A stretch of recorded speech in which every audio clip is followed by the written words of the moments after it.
നമ്മളിപ്പോൾ ചാമ്പ്യൻസ് ലീഗിലെ സെമിയിൽ കണ്ടത് ഒരു ക്ലാസിക് മത്സരമാണ്. ബാഴ്സലോണ ഇന്റർ മിലാൻ എന്ന് പറയുന്നത് നമ്മൾ തലമുറകളോളം ഓർത്തിരിക്കാവുന്ന മത്സരങ്ങളാണ്.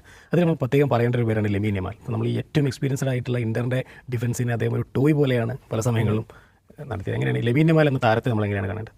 ഞാൻ ഈ ഇടയ്ക്ക് വേറെ ചർച്ചയിൽ പറഞ്ഞു, ഈ പ്രായത്തിൽ ഇപ്പോൾ 18 കൂടി ആയിട്ടില്ല, ഒരു കളിക്കാരനെ ഞാൻ കണ്ടിട്ടില്ല ഇത്രയും നന്നായി കളിക്കേണ്ടത്. അത് ഇപ്പോൾ മെസ്സി ആയാലും റൊണാൾഡോ ആയാലും ആരും ഈ ഒരു ലെവലിൽ കളിച്ചിട്ടില്ല ആ പ്രായത്തിൽ.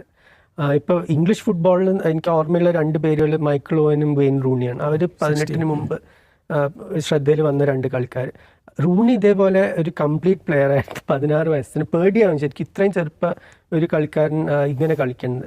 പക്ഷേ റൂണിക്ക് ഇല്ലാത്ത കഴിവുകൾ യമാലിനുണ്ട്.